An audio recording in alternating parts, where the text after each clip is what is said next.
Maka sesiapa di antara kamu yang sakit ataupun musafir, bolehlah ia berbuka, kemudian wajiblah ia berpuasa sebanyak hari yang ditinggalkan itu pada hari yang lain. Dan wajib atas orang-orang yang tidak terdaya berpuasa kerana tua dan sebagainya membayar fidyah, iaitu memberi makan orang miskin. Maka sesiapa dengan sukarela memberikan fidyah lebih daripada yang ditentukan, maka ia satu kebaikan baginya. Walau demikian, berpuasa itu lebih baik kepada kamu daripada membayar fidyah kalau kamu mengetahui.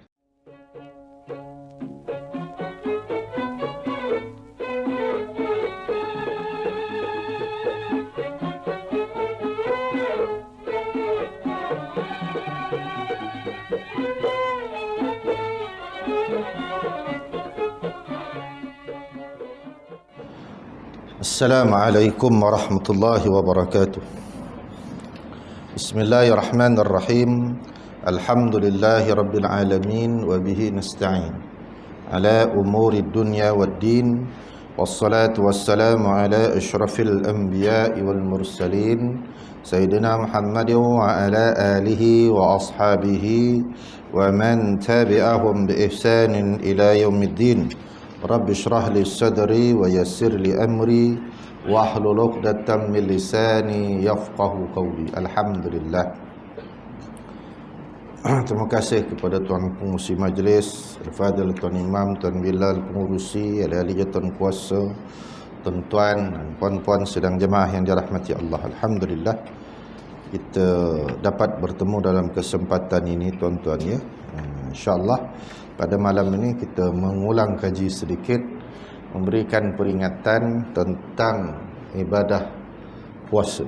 InsyaAllah kita akan melihat anak bulan pada petang hari Ahad 10 hari bulan,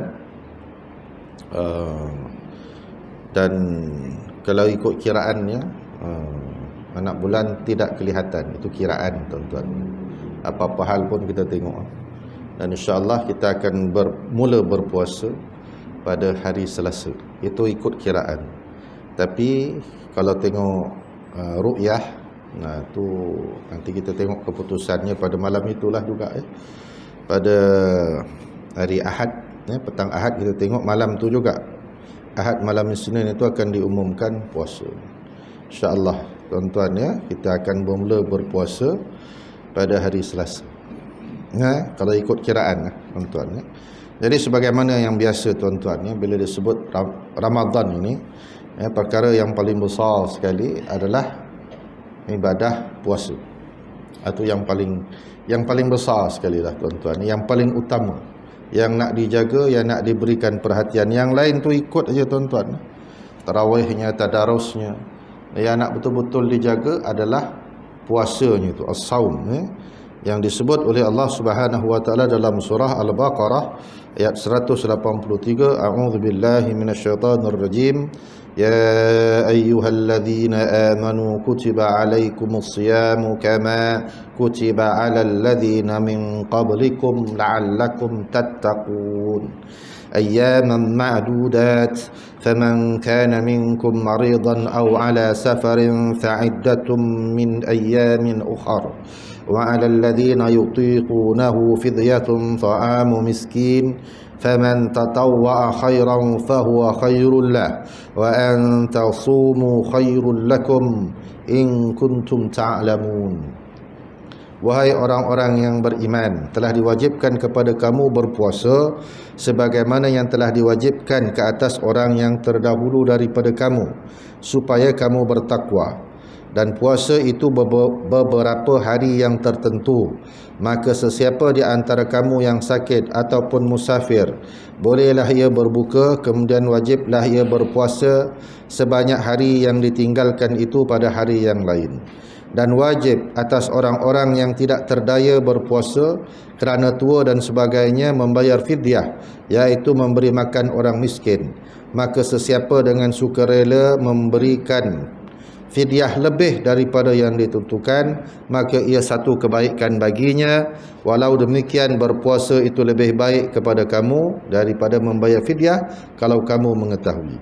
Itu ayat yang maklum kita tuan-tuan ya, tentang kewajipan berpuasa yang disebut oleh Allah Subhanahu wa taala tadi dalam surah Al-Baqarah. Dan sebenarnya puasa ini, yang maksud puasa itu menahan diri daripada apa-apa yang membatalkannya, daripada terbit fajar sadiq.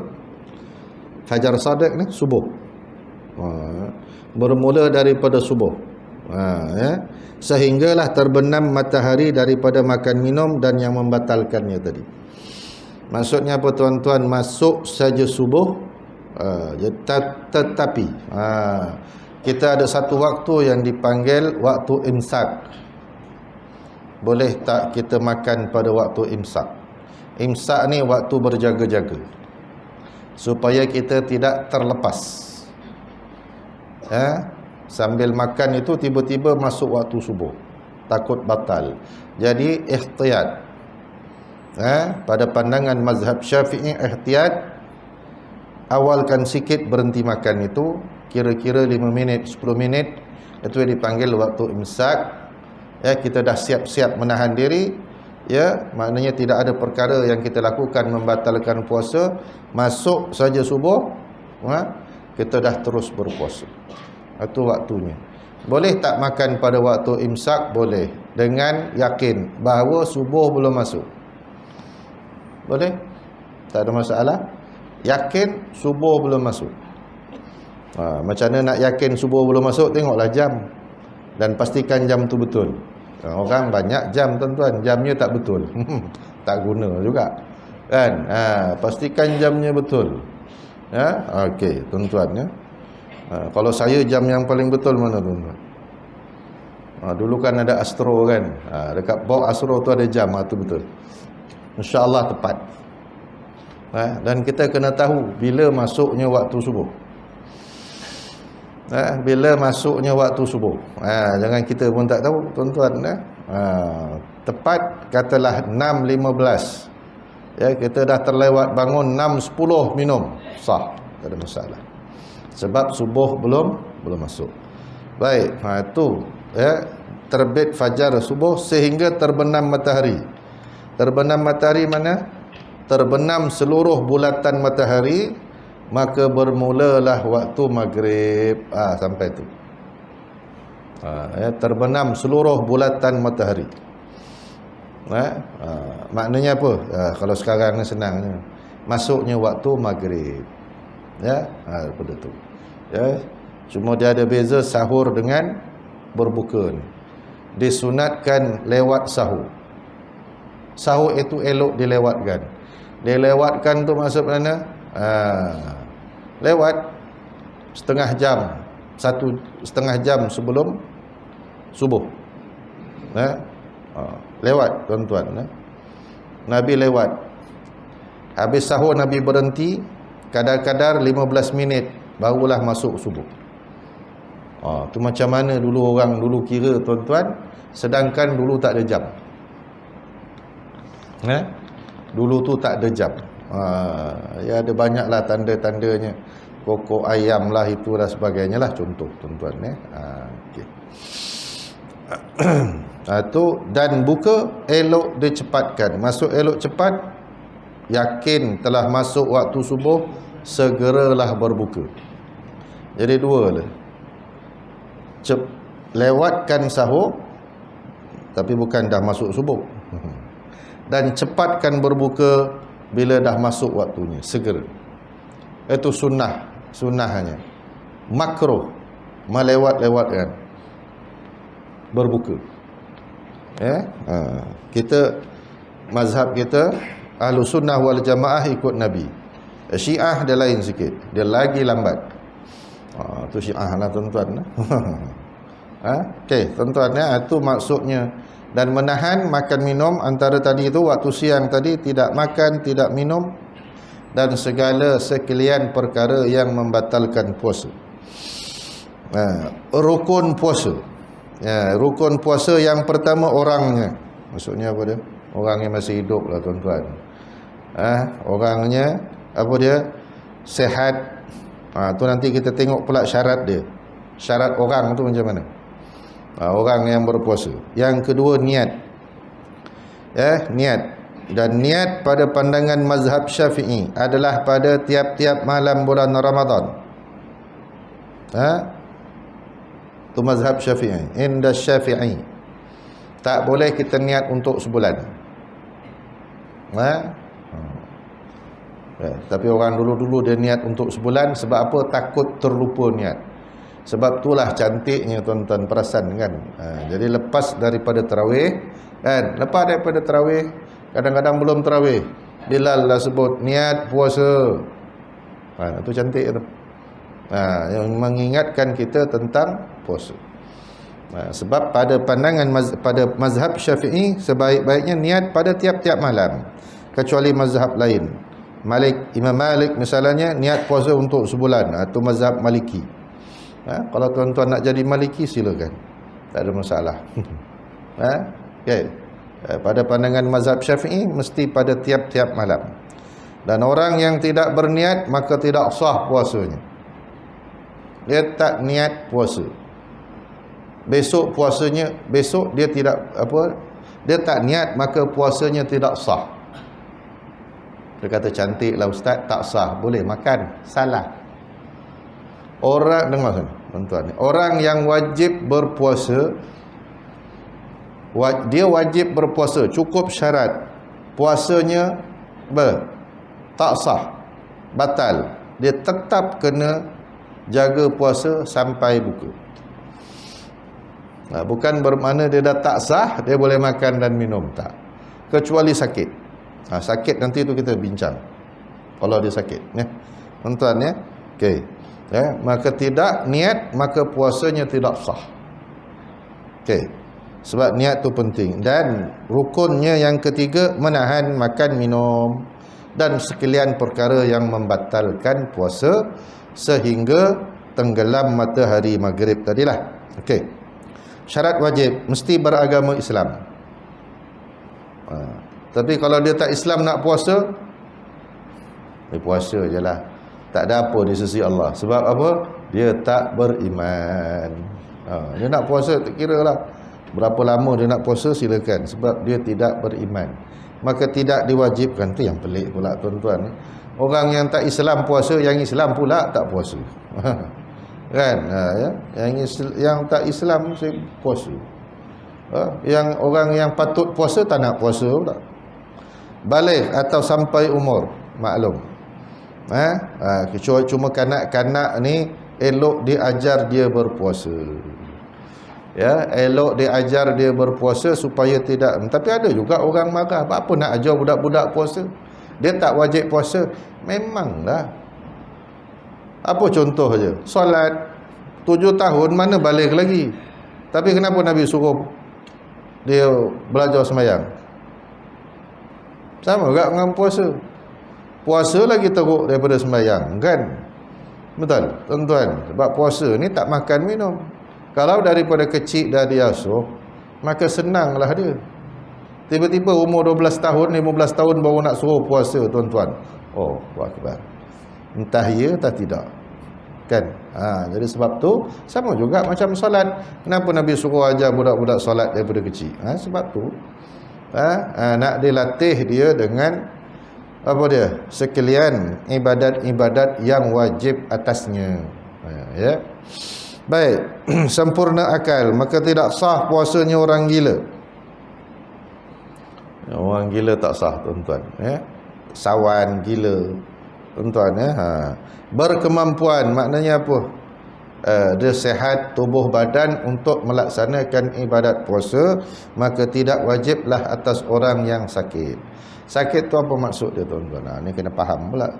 Bukan semua orang sakit boleh tak puasa. Apa takrif dia? Kalau dia puasa, sakitnya makin teruk.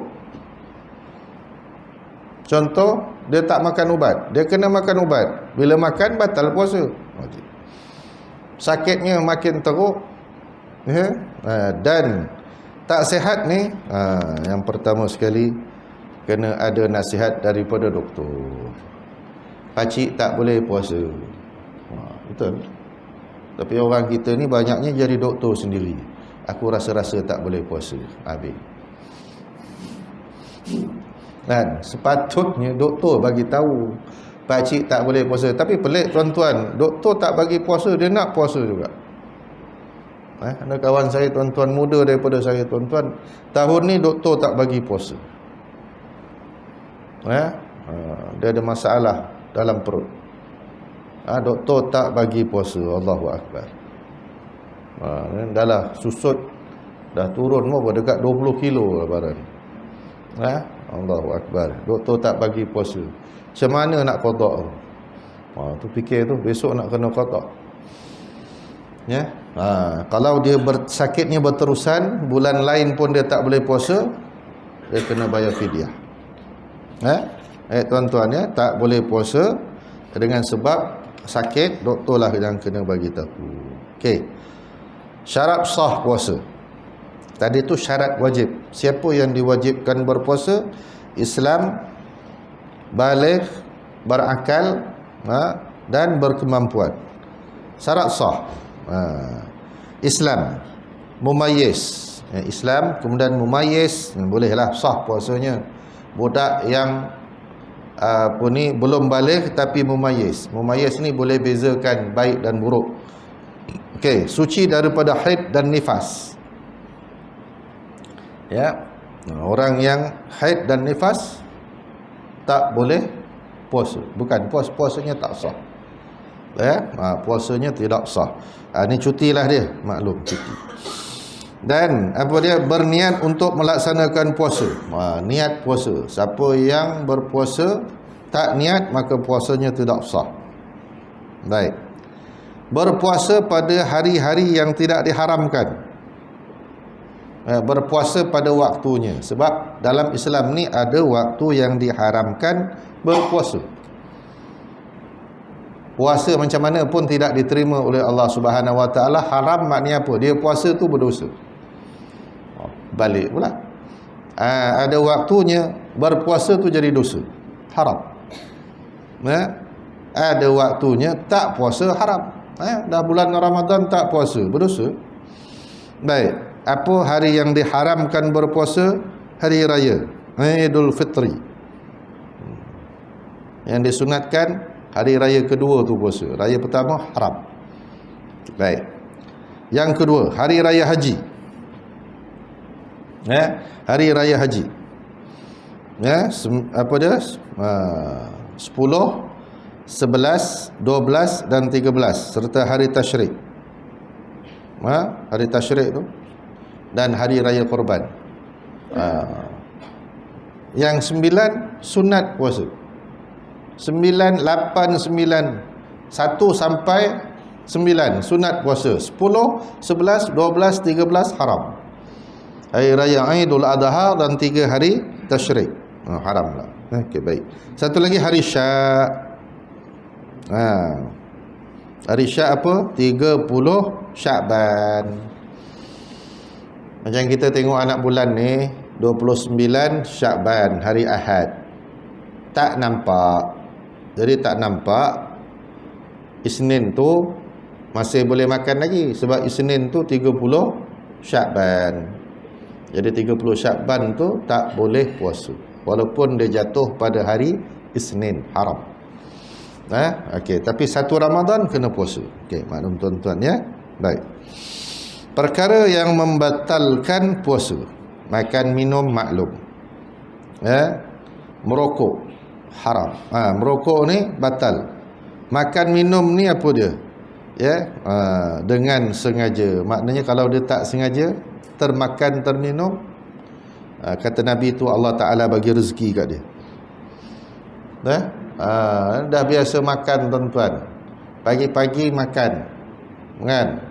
Biasanya orang termakan ni tuan-tuan, apa dia? Sikit aja kan. Dia termakan tu biasa sikit dia, sesuap, sekali gigit. Tapi kalau dah nasi setengah periuk, air sekoleh, itu bukan tak sengaja tuan-tuan. Itu memang sengaja. Biasanya orang tak sengaja ni sikit-sikit je, sekali suap je. Ataupun okay. Muntah dengan sengaja. Maksudnya apa dia? Kalau muntah tak sengaja tak apa. Dia macam tadi lah, makan, minum, rokok tadi kan. Dah biasa pagi-pagi start rokok, sedut 2-3 batang. 2-3 kali sedut. Kalau 2-3 batang tu memang sengaja lah. Baik, bersetubuh di siang hari maklum haram, kena ni denda dia besar. Malam tak apa. Keluar mani dengan sengaja, haid dan nifas walaupun sedikit, batal puasa. Sikit sangat darah yang keluar, batal. Gila atau hilang akal walaupun seketika, sekejap. Gila dia datang 3 minit, gila kan, lepas tu dia elok balik, batal. Atau sawan dia datang, ya tuan-tuan, hilang akal. Pitam atau koma, tidak sedar diri sepanjang hari daripada subuh sampai maghrib. Pitam, subuh tu terjatuh, kemudian dia pengsan, pitam sampai maghrib, pengsan, puasanya batal. Tapi kalau asal subuh pengsan, petang sedar, asal pagi tu lain tuan-tuan. Asal subuh je pitam, tu lain tuan-tuan. Maghrib celik, tu lain tuan-tuan. Sama dengan orang tidur.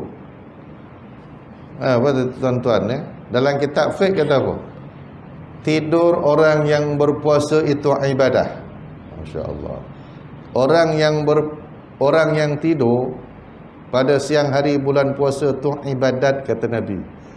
Tetapi kalau lepas subuh tidur, bangun zuhur, tidur lagi, bangun asar, makruh. Tidur sekejap-sekejap tu adalah orang puasa kan, letih. Dia senang tertidur tuan-tuan, tapi kalau tidur pagi sampai ke tengah hari, sambung pula sampai ke petang, makruh, takut jadi haram. Baik tuan-tuan. Tu orang tidur pun dalam bulan Ramadan dapat pahala. Baik, harus berbuka. Siapa yang diharuskan berbuka? Apa yang diharuskan berbuka?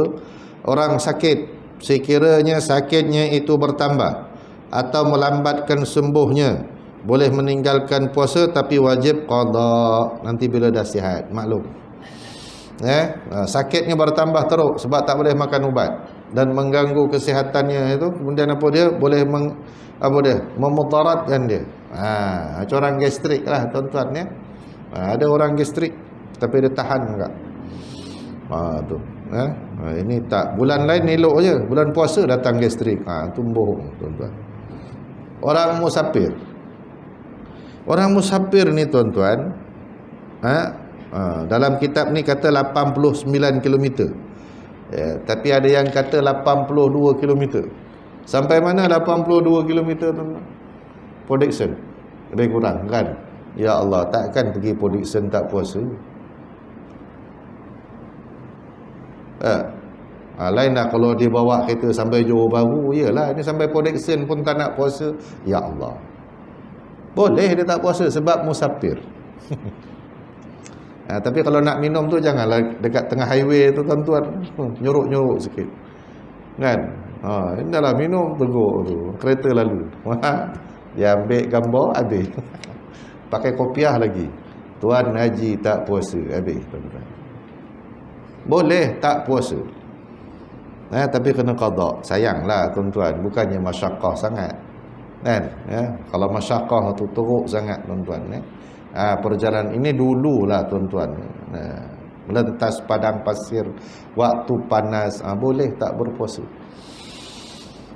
Sebab Nabi buat, sahabat mula nak ni tak ada Nabi minum. Ada riwayat. Hilang upaya untuk berpuasa. Orang tua yang dia tak sakit tapi terlalu uzur, terlalu lemah,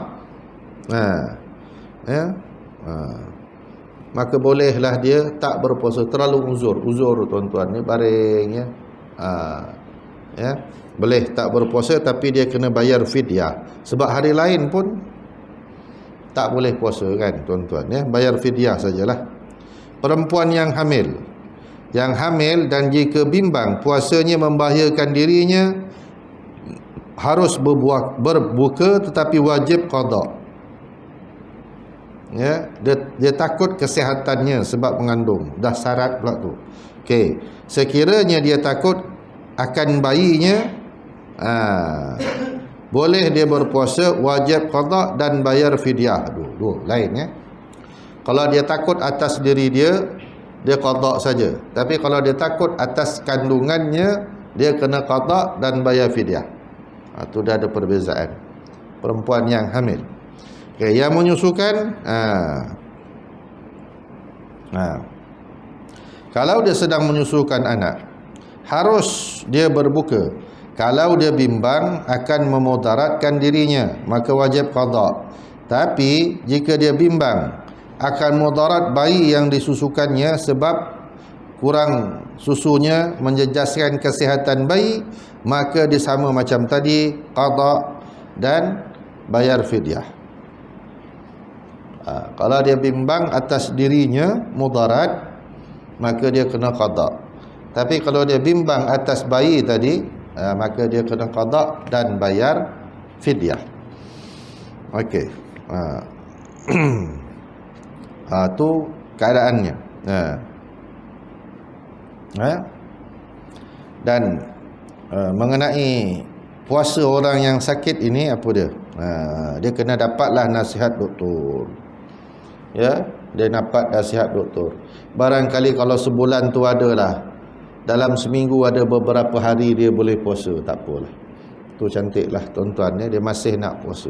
Tapi kalau doktor nasihatkan tak boleh puasa, memang akan menjejaskan kesihatannya atas nasihat doktor, maka dia kena qada je. Ya, okey. Tuan-tuan ya. Dan kata Syekh Wahbah Az-Zuhail, pengertian sakit yang membolehkan berbuka itu adalah sakit yang mendatangkan kesukaran yang amat sangat. Kalau dia puasa, akibatnya amat buruk, bertambah-tambah sakit dan dia lambat sembuh. Tapi kalau setakat patah kaki, Allah, apa kena-mengena patah kaki dengan tak puasa? Wah, tuan-tuan, ada juga ya. Patah kaki tak puasa. Baik. Penggunaan ubat-ubatan. Ni selalu ya, saya nak bagi tahu. Dan juga rawatan. Apa yang membatalkan dan apa yang tidak membatalkan puasa. Rawatan kesihatan ya. Apa yang membatalkan dan tidak membatalkan. Okey. Pertama, ni yang tidak membatalkan puasa. Perkara-perkara berkaitan rawatan perubatan yang tidak membatalkan puasa. Ubat titis mata, ubat titik telinga, atau dia cuci telinga dengan syarat tidak sampai ke gegendam. Ya. Ada apa dia? Binatang masuk, doktor terpaksa gunakan spade keluarkan. Itu tak apa. Ya, apa tuan-tuan ya, ubat titik mata, sakit mata kan, dia kena titik. Dan bila ada rasa macam pahit kan, ubat titik tu kadang-kadang dia ada rasa kat tekak tu, buang, keluarkan, ludahkan balik ya. Baik. Pil nitroglycerin, ya, ubat yang ataupun yang sama dengannya, GTN ya. GTN ni yang diambil untuk diletak di bawah lidah bagi orang yang sakit jantung, bagi merawat sakit dada. Ya. Yang kecil tu letak bawah lidah orang sakit jantung, dia tahu. Tak membatalkan puasa sebab dia tak ditelan, dia letak je bawah lidah. Tuan-tuan ya. Semua proses gigi, tampal, cabut, bersih, berus, dengan syarat tidak tertelan sedikit pun. Kalau berus gigi okey. Kalau buat gigi mesti tertelan, tuan-tuan. Sebab kita baring. Kan kita kan baring kan. Lepas tu doktor drill. Kadang-kadang kita tertelan. Batal. Jadi elakkanlah buat prosedur gigi ni, kecuali berus gigi. Berus gigi tak ada apa. Sebaik-baiknya berus gigi tu sebelum masuk waktu subuh. Ya. Okay. Tapi kalau buat juga cabut gigi, cabut, dan kita yakin tidak ada benda yang tertelan, tak apa. Jadi buatlah prosedur gigi pada bulan lain. Nak juga buat ni kan, bulan puasa.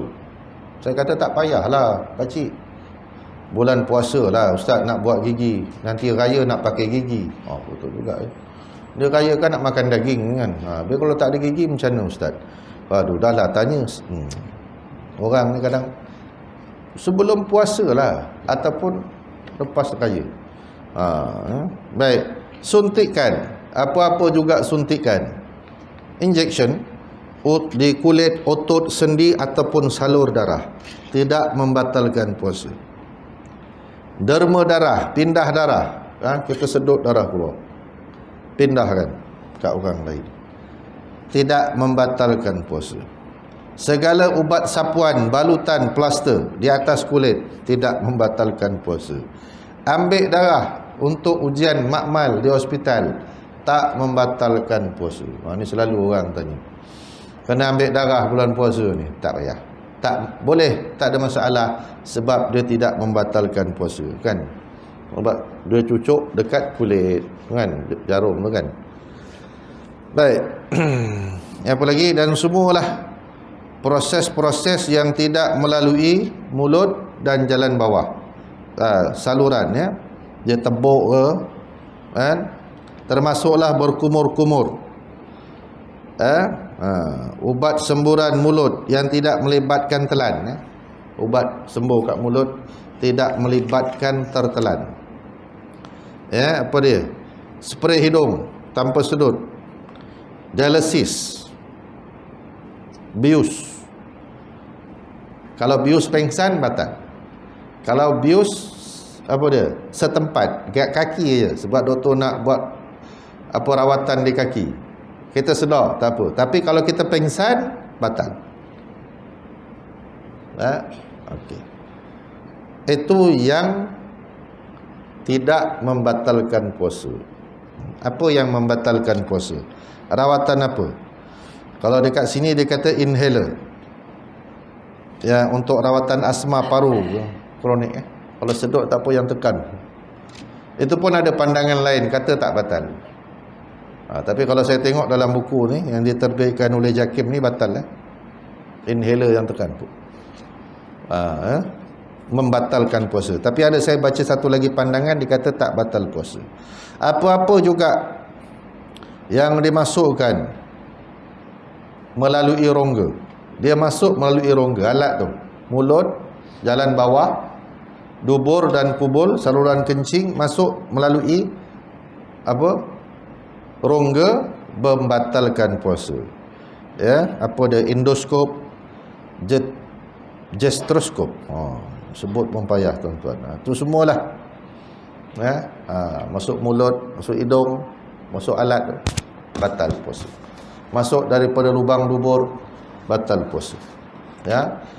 Itu sebahagian daripada rawatan-rawatan yang membatalkan puasa ya.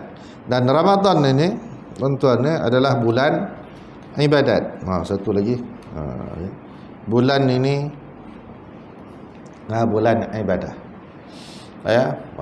Bulan keampunan, macam-macam tuan-tuan yang disebut oleh Nabi SAW ya. Pahala yang banyak ya. Bulan keampunan. Siapa yang tak dapat keampunan Allah pada bulan Ramadan, itu orang yang paling malang sekali ya, rugi. Siapa tak dapat keampunan Allah, sebab Allah Ta'ala nak memberikan keampunan yang sebanyak-banyaknya. Dan banyak perkara yang ada pada bulan Ramadan, dia tak ada pada bulan lain ya. Maka kata Nabi SAW, man qama ramadana imanan wa ihtisaban ghufira lahu ma taqaddama min dhanbi ya. Siapa yang menghidupkan malam-malam bulan Ramadan ya, maka diampunkan dosanya yang telah lalu.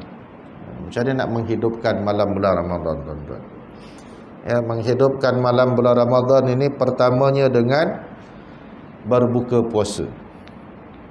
Jadi sebelum berbuka tu adalah waktu yang mustajab untuk berdoa. Tatkala berbuka tu hampir-hampir nak masuk waktu maghrib tu tuan-tuan, tu waktu yang mustajab untuk berdoa. Jadi bila azan, ya, okay, kita mula berbuka. Bacalah doa.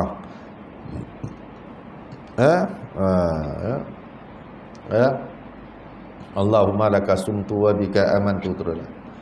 Ya, dan berbuka dengan tamar, ikut sunnah Nabi. Tamar, jangan minum dulu, makan tamar dulu. 3 biji baru kita minum. Ya, itu sunnahnya. Kemudian solat maghrib. Nabi makan tamar, minum air, solat maghrib. Kita nasi 2 pinggan, rokok 3 batang, tu karang. Nak isyak baru maghrib. Tu salah.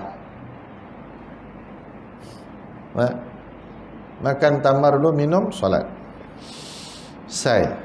Tu tuan-tuan, ya. Dan kalau dapat maghrib itu berjamaah, ya. Maghrib itu berjamaah.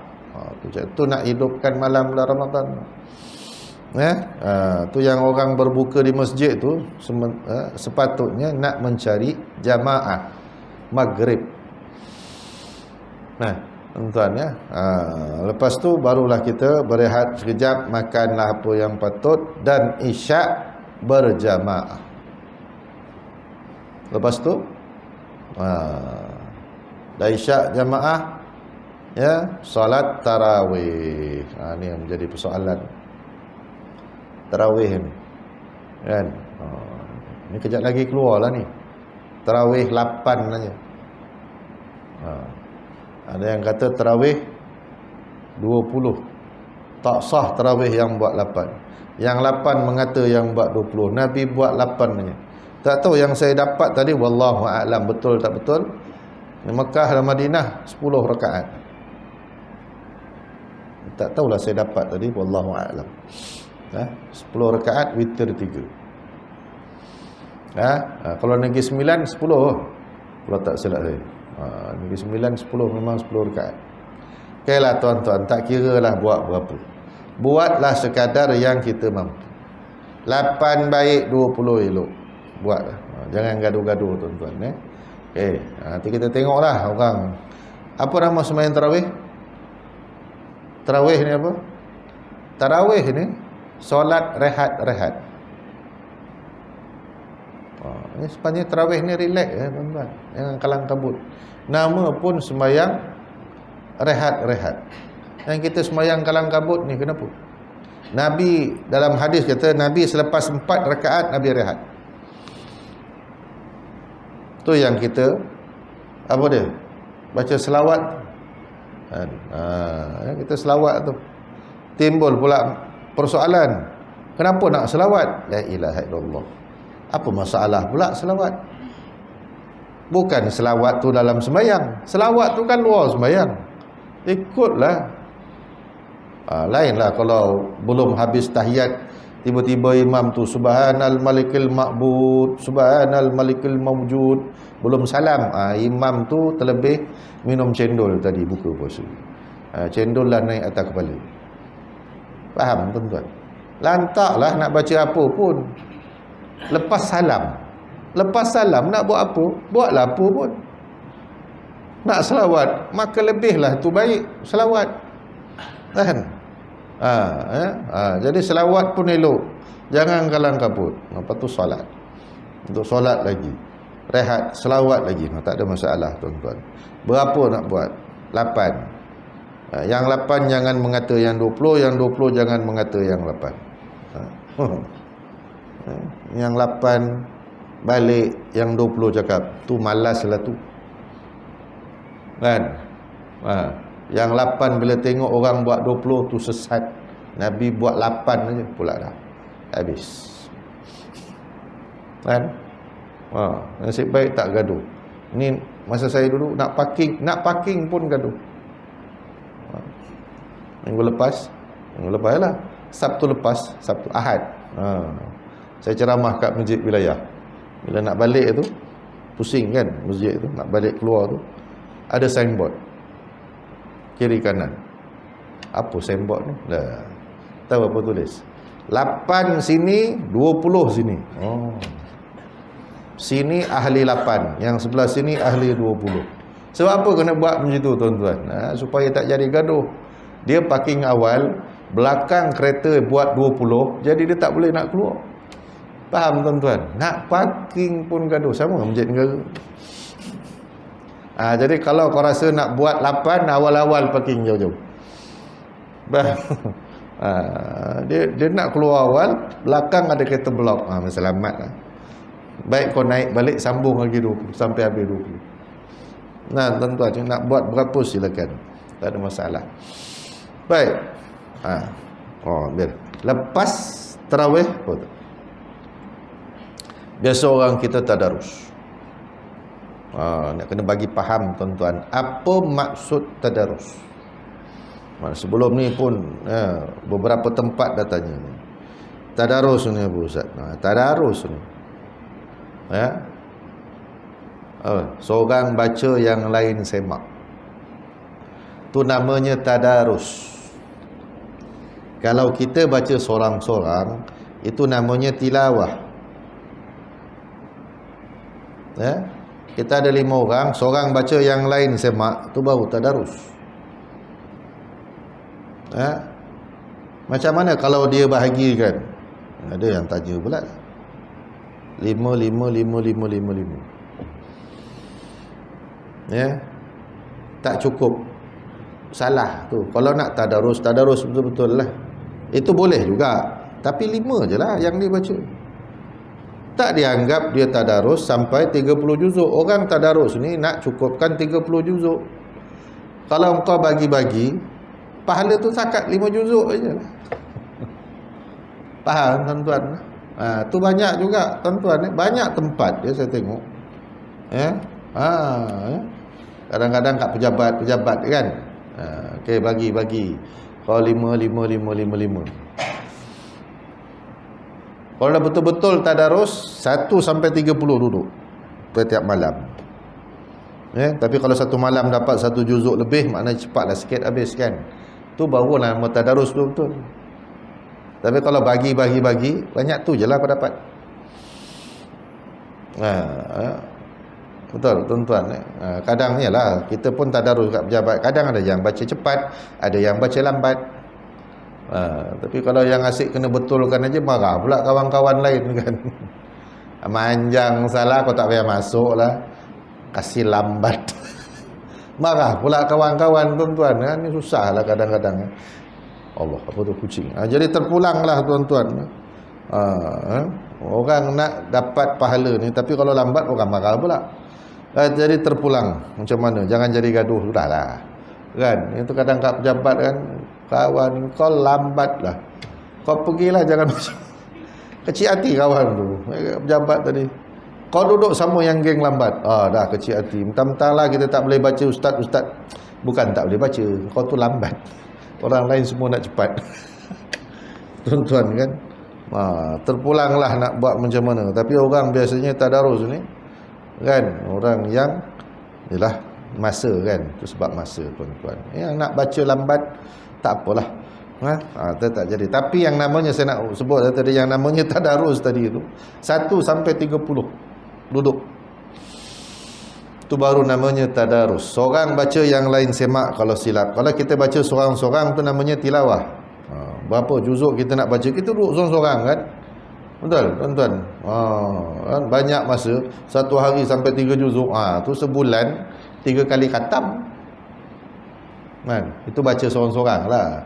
Tapi biasa tadarus ni, orang kita ni dapat sebulan tu kan, sekali khatam pun cantik dah kan. Yang perempuan dah dapat telekung. Telekungnya main-main tuan-tuan. Telekung apa? Khadijah ni. Yang mahal tu. Yang laki kain plekat. Laki tak ada, saya kain plekat. Bagilah benda lain. Kain songket tu, tanya pengurus. Jangan marah je, melawak. Asyik balik kain plekat, balik kain plekat. Kain songket lah tahun ni, cantik sikit. Ini bukan sini tuan-tuan ni. Tu kalau pejabat yang kaya-kaya tu kan, macam nak apa dia, khatam Quran, balik-balik bunga telur, balik-balik bunga telur. Tu yang saya cakap, orang ni tak ada idea lain. Letak Ferrero Rocher. Barulah kelas. Masalah duit ada tuan-tuan. Yang kena beli telur saya, yang kena rebus telur pun saya. Tu yang aku malas tu. Jadi saya suruh beli Ferrero Rocher, satu tangkai tu 3 batang. 3 ketul. Kemas. Ustaz, aku punya simpan siap-siap. Tuan-tuan, asyik nak khatam. Ini pun satu juga pesen khatam ni tuan-tuan. Pesen khatam ni pun satu. Orang kita ni memang suka khatam. Kan, mengajinya belum tentu. Tak apalah. Kan. Orang ni memang suka khatam. Malam 25 dah khatam. Entah ngaji tak tidak. Saya lah kena. Buat je lah khatam, ngaji habis tak habis tu kau punya pasal. Kan, kadang-kadang kat pejabat apa tuan-tuan. Pejabat ni dah khatam. Tak tahulah habis ke tak habis, tak tahu. Tu yang ada ustazah tu telefon. Saya cerita tuan-tuan. Ustaz, minggu depan nak khatam. Apa masalahnya? Khatam je lah. Masalahnya Ustaz, baru juzuk 5. Kau nak habis puasa baru juzuk 5. Itulah masalah Ustaz. Minggu depan nak khatam. Lepas tu macam mana Ustaz? Alah khatam aja. Orang bukan tahu pun kau habis tak habis. Lepas tu saya cakap kat dia, tahun depan tak payahlah buat tadarus. Habis Ustaz, kalau bulan puasa tak tadarus nak buat apa? Tak payah tadarus, kau buat khatam aja. Itu pejabat punya. Pejabat lah tuan-tuan, bukan masjid. Kalau masjid betul. Masjid ni pula satu juga. Saya pergi masjid. Kawan saya jaga masjid. Khatam, ya Allah. Tak tahu berapa puluh orang khatam. Saya cakap kat kawan tu, tahniah. Tadarusnya ramai. Dia diam. Lepas tu lepas khatam tu, saya ada pula kat situ kebetulan kan. Lepas khatam biasalah makan, minum. Dia cakap, Ustaz, yang memanglah yang khatam memang ramai. Dia tu kenapa pula? Baguslah. Yang ngaji 10 orang aja. Yang ngaji 10 orang, yang khatam sekampung. Dia tak cakap waktu majlis tu, tengah minum baru dia cakap. Saya diam. Tak payah sebutlah kampung mana tuan-tuan ni. Dekat-dekat sini juga. Sampai sekarang saya tak boleh lupa. Tabik ramainya khatam budak orang tu. Penuh meriah tuan-tuan. Ya Allah. Rupanya yang mengaji 10 orang aja. Nampak tuan-tuan. Tak apa, orang kita memang suka khatam tuan-tuan kan. Khatam lah. Tu namanya tadarus. Tuan-tuan tak kira lah nak baca lambat, baca cepat. Jangan marah-marah. Orang nak mengaji ni bagi peluang nak mengaji. Kan? Tapi kalau lambat sangat, kawan marah pula. Semua orang nak cepat kan tuan-tuan. Okay. Itu menghidupkan malam bulan Ramadan tuan-tuan. Satu lagi. Apa yang maksudnya menghidupkan malam bulan Ramadan lepas daripada tadarus? Qiyamul Lail. Qiyamul Lail. Sama ada berjamaah ataupun sendiri-sendiri. Tak ada masalah. Nak buat solat apa dulu? Paling tidak mula-mula sekali sembahyang sunat wudu. Sembahyang sunat wudu. Lepas tu solat sunat, sembahyang sunat taubat. Lepas tu tahajud. Banyak-banyak tahajud 8 rakaat. Tu ikut sunahnya lah, ambil 8 rakaat. Nak baca apa Ustaz? Bacalah ayat apa pun. Qul ya ayyuhal kafirun, rakaat kedua qul wallahu. Tak apa. Tak ada masalah. Kan? Lepas tu jangan lupa solat sunat hajat. Tutup dengan witir. Tadi kalau malam dah witir, tak payahlah witir lah. Malam tadi kita dah witir dekat tarawih kan. Jadi besok tak payahlah, pagi tak payahlah witir. Itu aja. Tapi kalau malam tadi belum witir, tutup dengan witir. Kalau ada masa solat sunat tasbih. Kemudian sahur. Sahur elok lambat. Waktu sahur ini dia ada beberapa perkara istimewa sahur ni. Dekat-dekat nak subuh lepas sahur itu waktu yang terbaik untuk minta ampun dan waktu yang terbaik untuk berdoa. Ada lagi 10 minit nak subuh, tu minta ampun, istighfar dengan doa, tu waktu mustajab. Dengan habis sahur, itulah menghidupkan malam bulan Ramadan. Sambil-sambil tu boleh apa tuan-tuan? Malam zikir. Kita balik mengaji sendiri, tilawah, sedekah. Apa lagi kalau sampai 10 yang akhir. 10 yang akhir itu carilah Lailatul Qadar, malam Al-Qadar. Wallahu alam. Cukuplah sekadar ni tuan-tuan. Yep. Kalau kita malam tu tak berniat nak puasa esok hari, tapi malam tu kita bangun sahur, macam mana tak? Okey. Dia tak niat tapi dia sahur. Saya pernah tanya guru saya, apa hukumnya puasanya? Dia kata apa? Sah. Sebab dia sahur tu sebab dia nak puasa.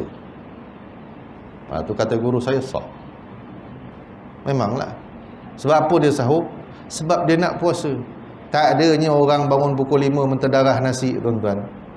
Betul? Betul. Sebab apa dia bangun makan? Sebab dia nak puasa. Kan? Betul lah kan? Dia makan sebab dia nak puasa. Ada tak orang saja-saja bangun hari-hari biasa ni bangun makan pukul 5 pagi? Itu bukan orang, tuan-tuan, tuan tu raya. Jadi sah.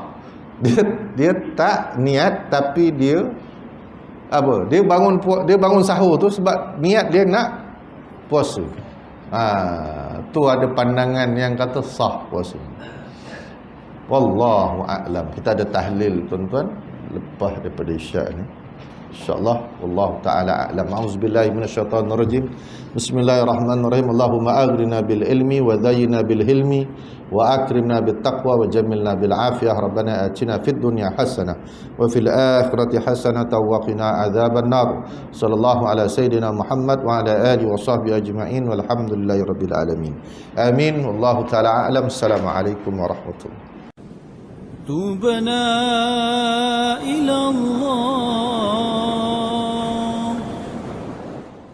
وَرَجَعْنَا إِلَى اللَّهِ وَنَدِمْنَا